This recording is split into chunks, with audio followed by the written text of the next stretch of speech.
Você ouvirá a seguir são gravações feitas por esse que vos fala, por G, de 2005 a 2009, de pregações, mensagens, reflexões do pastor Lorival de Almeida. Portanto, não é permitido que baixe o vídeo e reposte, a não ser que edite esse vídeo. Inclusive, fotografias, tudo que está no vídeo fora feito por mim.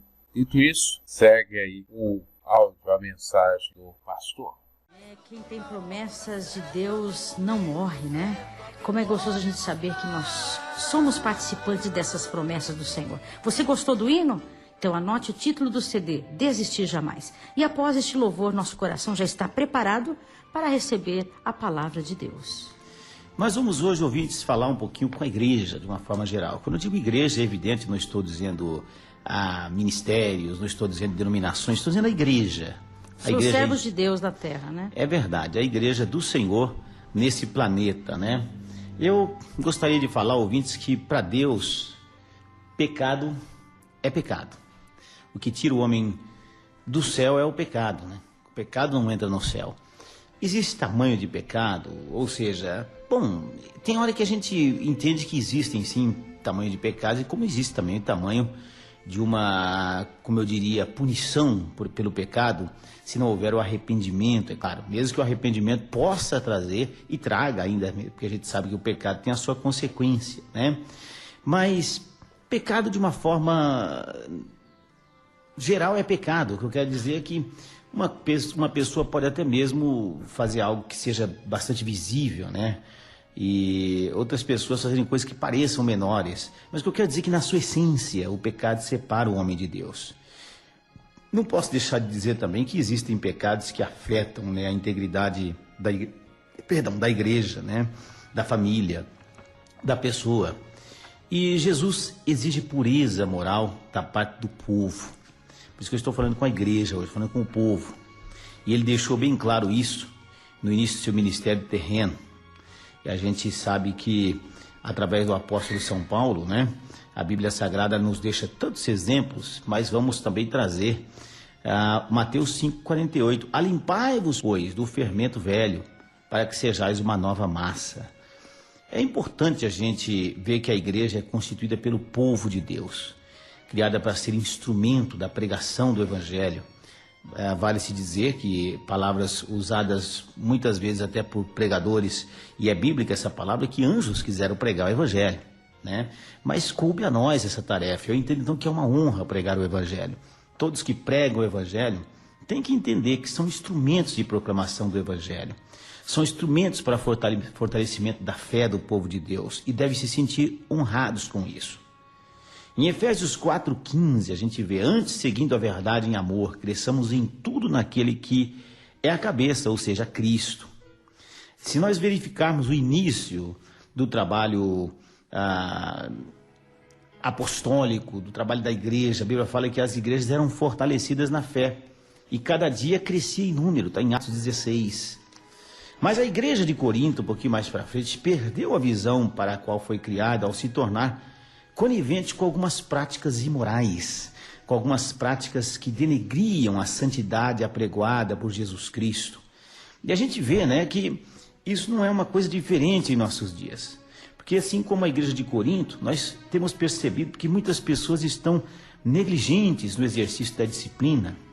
Não é a questão da disciplina barata, não é isso. Eu estou falando da disciplina que faz a diferença. E ao invés de disciplinar, a igreja de Corinto se acomodava ao pecado.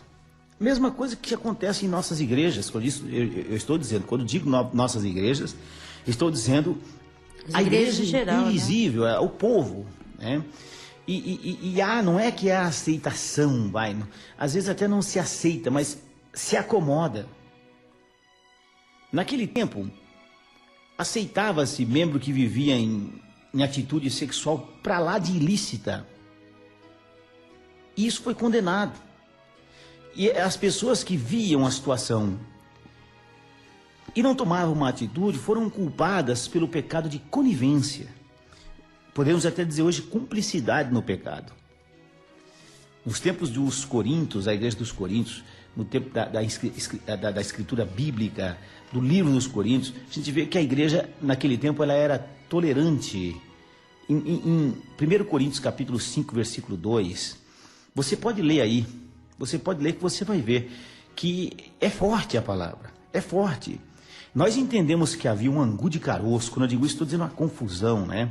Estais ensoberbecidos e nem ao menos vos entristeceis. Ou seja, a prática da imoralidade, de uma forma muito terrível, não afetava mais a sensibilidade espiritual da igreja, a sensibilidade espiritual das pessoas que coordenavam a igreja.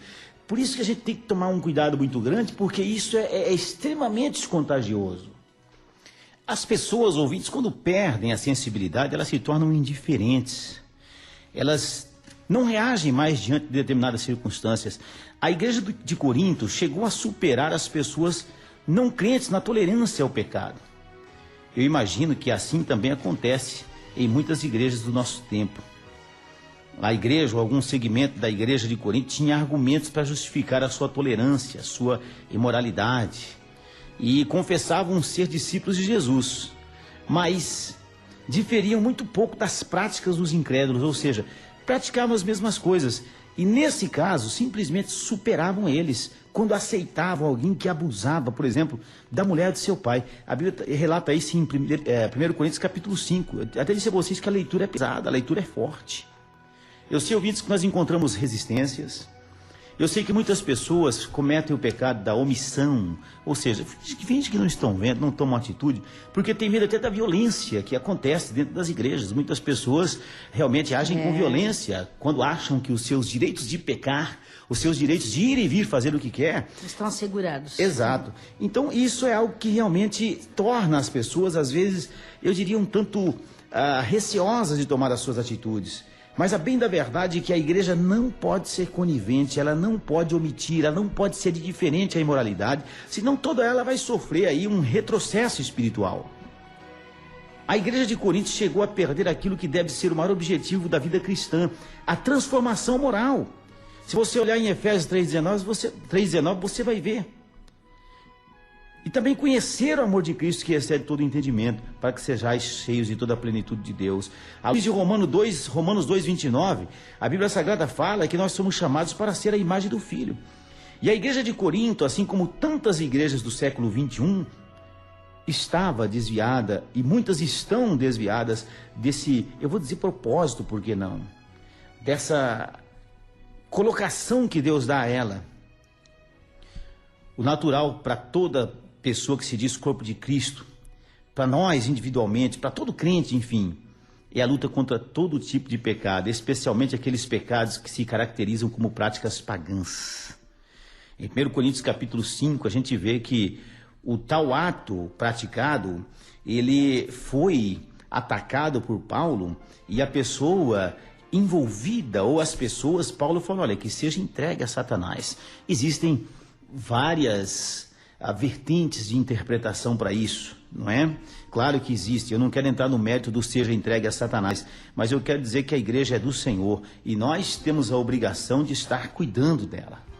Nós temos a obrigação de ver pessoas que precisam de ajuda, pessoas que realmente estão interessadas na obra de Deus, para que a obra do Senhor não esteja em conivência com todo tipo de imoralidade. Tantas questões em nossos dias que estão aí passando batidas, não é? Porque existe essa conivência, porque existe essa coisa do faccionismo. E nós temos que, em nome de Jesus, combater à luz da palavra de Deus. Paulo foi duro, olha, o que praticou tal ato, que seja entregue a Satanás. Bom, eu acredito que houve uma conversa, acredito que houve uma reunião, acredito que houve uma tentativa, de repente, de não, a situação está errada. E a pessoa simplesmente não quis, então não, seja entregue a Satanás. E aí tem mais a parte que se segue. De qualquer forma, a igreja de Corinto deixou de ser um instrumento de transformação. Ela perdeu a convicção de que a transformação só aconteceria através da transformação moral. Alimpai-vos, pois, do fermento velho, para que sejais uma nova massa. Sede vós, pois, perfeitos, como é perfeito vosso Pai que está no céu.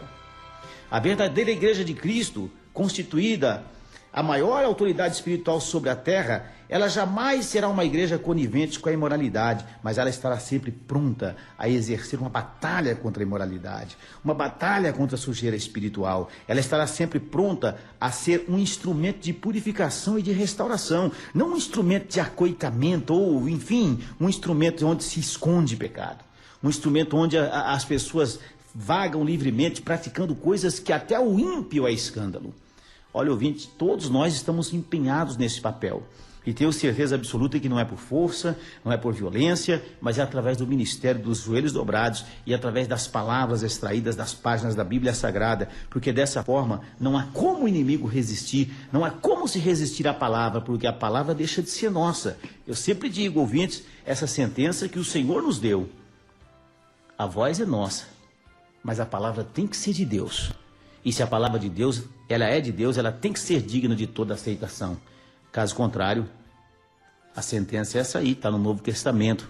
Não é questão de lei, não. Que seja entregue a Satanás, é assim que a Bíblia fala. Atualidades BG, atualizando e relembrando você. Se porventura não é inscrito no canal, se inscreva, abraço e até a próxima.